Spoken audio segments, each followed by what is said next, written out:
Que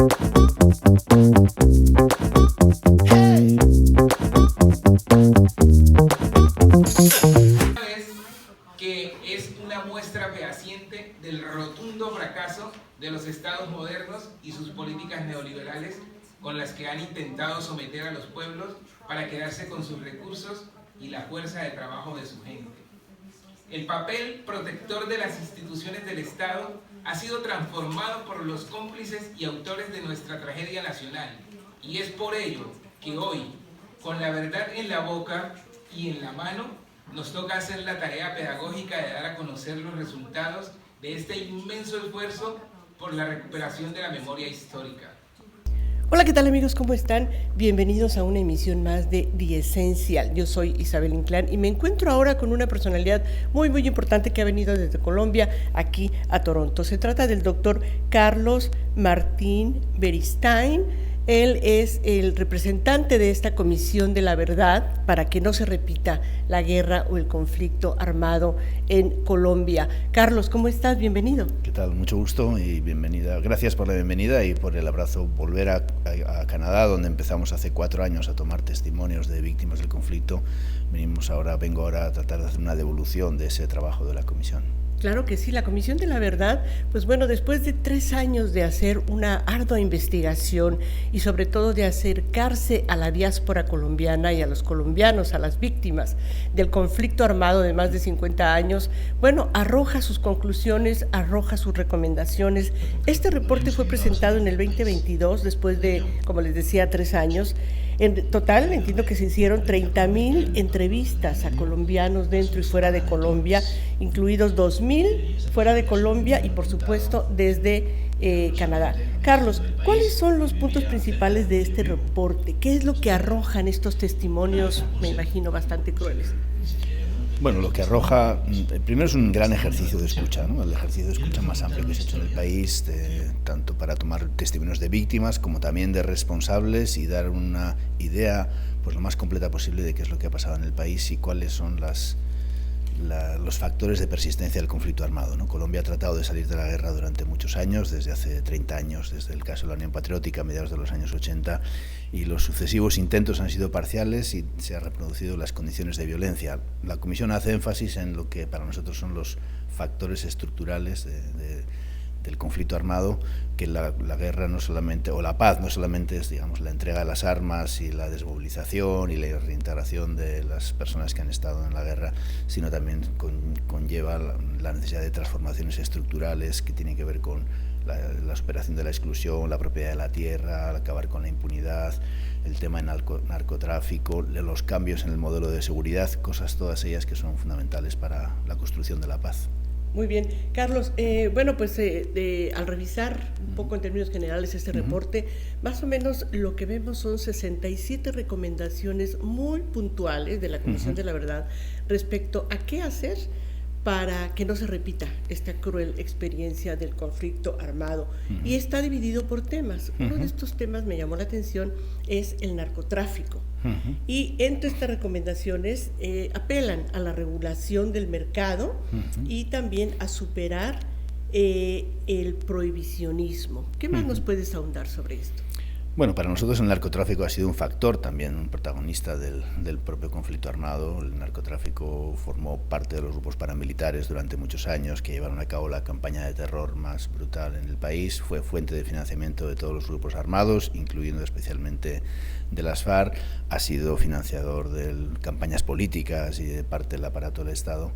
Y se han intentado también estrategias siempre de criminalización del eslabón más débil, que es el eslabón campesino, de las fumigaciones. Todo ello no ha llevado a un problema de la disminución de la producción de hoja de coca ni de cocaína, sino que ha llevado al agravamiento de la guerra, a la violencia contra la población civil, y eso es lo que tiene que cambiar. Eso conlleva tanto soluciones de tipo de investigación, de la persecución del dinero en lugar de la gente y acabar con la impunidad, como también conlleva soluciones más estructurales, ¿no? Porque mientras haya una plusvalía de la coca de 1 a 100 y todo eso esté ligado a un mercado ilegal internacional y a una visión de guerra contra las drogas, que en realidad ha sido una guerra contra la gente, pues no hay salida política para los conflictos, como el caso colombiano, que está pues muy ligado también, obviamente, no solamente a aspectos estructurales de la democracia, la desigualdad, sino también al narcotráfico. Claro, sobre todo esto lo estamos viendo en otros países de América Latina, como en el caso de México, ¿no? Claro, pues México es desgraciadamente un país que está viviendo una tragedia, y de cómo esa llamada guerra contra el narcotráfico no ha hecho más que echar gasolina al fuego, ¿no? Y cómo pues en México hay cerca de 100.000 desaparecidos, según las estadísticas oficiales, desde el inicio de esa llamada guerra contra el narcotráfico, y eso es algo que se tiene que superar. No hay una solución individual de un país, de Colombia, este caso de forma aislada, necesita una solución latinoamericana y necesita una solución mundial también. Muy bien. Parte de este reporte de la Comisión de la Verdad habla de cómo reparar el daño de las poco más de 10 millones de víctimas colombianos. ¿Qué nos puedes decir al respecto? ¿Cómo reparar este daño? Bueno, primero hay que tomar conciencia de lo irreparable, ¿no? Porque hay muchas cosas que no se pueden reparar, ¿no? Colombia lleva años haciendo una política de reparaciones económicas y de algunas medidas de memoria parcial en algunos casos. Las estadísticas oficiales hablan de 8 millones de desplazados internos. En nuestro caso, la Comisión hizo un análisis del conjunto de las bases de datos existentes en el país, y por eso determinamos que había 450.000 personas que han sido asesinadas en el marco del conflicto armado, más de 120.000 desaparecidos y 1 millón de personas que tuvieron que salir del país por motivos del conflicto armado. Eso lleva a tener, no todo entra en las estadísticas, ¿no? No son números, solo son vidas, son historias fracturadas, son sufrimientos terribles, pero eso pone en el centro la necesidad de que hay que reconocer esta Colombia herida y que esto es intolerable, para que no sea un sufrimiento frente al cual se mira hacia otro lado, y que eso tiene que formar parte de una política de reconstrucción, ¿no? Estas fracturas no se curan porque pase el tiempo, ¿no? Se curan si hay una política de reparación, no solamente individual a las víctimas, sino también colectiva frente a los pueblos, el movimiento campesino, los pueblos indígenas, que han sido los más afectados durante la guerra, ¿no? 90% de las víctimas han sido población civil. Claro que sí. Otro de los temas de este amplio reporte de la Comisión de la Verdad sobre el conflicto en Colombia, y sobre todo para que no se repita este conflicto armado, es la democracia. Y en este reporte hablan del diálogo y la participación como dos factores indispensables para evitar un conflicto. Mi pregunta es, la llegada del nuevo presidente Gustavo Petro, ¿de qué manera va a apoyar este proceso, este punto de la democracia? Bueno, la actitud del nuevo gobierno, cuando todavía un gobierno electo, estuvo en la presentación del informe de la Comisión. Eso fue un signo de esperanza, ¿no? El presidente Petro electo reconoció la importancia del trabajo de la Comisión, dijo que iba a cumplir las recomendaciones de la Comisión. La relación entre el conflicto y la democracia pues es determinante, ¿no? Porque hay una exclusión económica y social de un país que no ha contado social y políticamente durante muchos años, ¿no? El país campesino, indígena, de muchas áreas del país, pero también hay un problema de exclusión política, ¿no? Que ha estado en la base pues de la agudización del conflicto armado y de la violencia, ¿no? Y eso es lo que tiene que superarse, ¿no?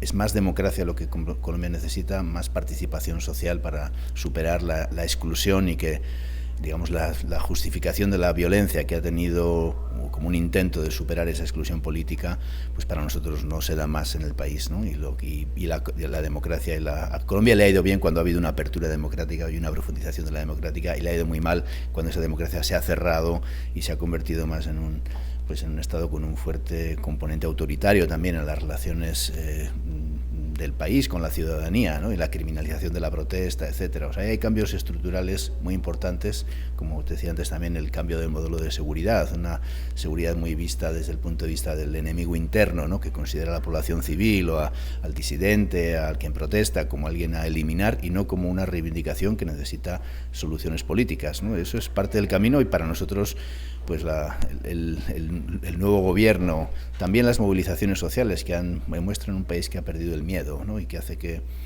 también los jóvenes están buscando un horizonte y un camino, ¿no? Y es muy importante, porque la Comisión no solamente ha trabajado mirando hacia atrás, ha trabajado mirando hacia el futuro, y el papel de las nuevas generaciones es determinante, ¿no?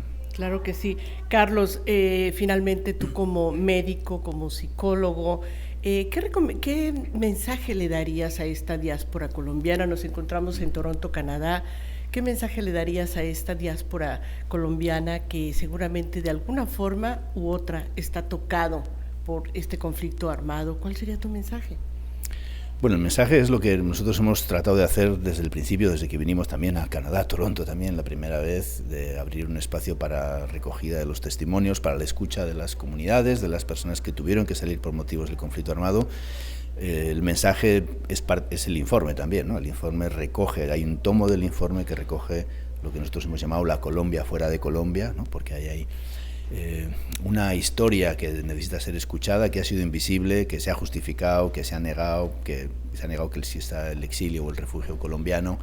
Hay una visión estereotipada, ¿no? De los que se fueron para pasarlo mejor, el exilio dorado, todos esos estereotipos que no han hecho más que aislar y limitar un espacio social para las víctimas y para las comunidades afectadas. La Comisión ha tratado de darles una voz, de recoger sus voces, también de dar recomendaciones. Tiene que haber un reconocimiento en el país del exilio como violación de derechos humanos, tiene que haber una política para el retorno en los casos que la gente quiera retornar, o para una relación más de participación en el proceso de Colombia también por parte de esa diáspora que es Colombia también, ¿no? A pesar de que ha sido invisibilizada durante todos estos años.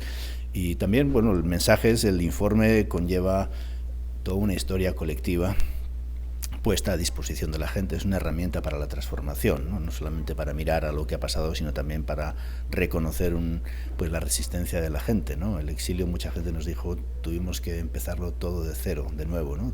Claro. No había pedazos, tuvimos que empezar de nuevo, y hay también toda una actitud de resistencia, de fortalecimiento, que es una energía positiva que Colombia necesita, ¿no? Tenemos que poner puentes en esa Colombia que está fuera y esa Colombia que está dentro, y eso ha sido parte del objetivo del trabajo de la Comisión en este ámbito. Muy bien. Carlos Beristain, muchísimas gracias por tu tiempo, gracias por tu esfuerzo, por apoyar esta sanación colectiva de los colombianos. Saludos a nuestros amigos colombianos, y por supuesto que esto nos toca a todos los latinoamericanos, por lo que estamos viendo en nuestros países de América Latina. Por supuesto, ¿no? Digo, el exilio colombiano, los y las refugiadas, la gente, independientemente del estatus que haya tenido en el país, porque muchos han tenido reconocimiento, otros no, es una experiencia también, creo, muy reveladora para el conjunto de América Latina y también para el mundo, ¿no? Para entender lo que significa los desafíos de la población refugiada, Nicaragua, Rusia, Ucrania, Siria, Afganistán, son mundiales, ¿no? El centro de África, saliendo en las pateras hacia Europa, todo eso muestra cómo esa migración forzada por las injusticias y la guerra es un problema muy presente, y en la experiencia colombiana creo que hay un trabajo positivo también, que muestra un camino de salida de esa guerra y de cómo tener en cuenta a los refugiados en esos procesos. Claro que sí, y los colombianos que quieran saber más sobre el reporte de la Comisión de la Verdad, la página web, ¿dónde pueden encontrar el reporte? La web, pues pueden encontrar todo, una cosa que nosotros hemos llamado la plataforma transmedia, no solamente el reporte. ¿Cuál es la dirección? La dirección es www.comisiondelaverdad.co. Ahí pueden encontrar todo el trabajo, tanto en textos como en documentales, como en actos de reconocimiento que recogen todo el proceso de la Comisión de la Verdad. Sobre todo las recomendaciones, los testimonios, toda esta información de producto de esta investigación de 3 años, ¿no? Sí, la Comisión constituye el mayor archivo de derechos humanos de la historia de Colombia, ¿no? Y creo que eso está parte ya a disposición a través de la web, aparte lo va a estar, digamos, en el futuro, pero constituye una herramienta muy importante para esa memoria colectiva, para ese nunca más que todos queremos. Claro que sí, muchísimas gracias, Carlos Beristain. Gracias a ustedes por el favor de su atención. Nos vemos en una próxima emisión de The Essential. Gracias.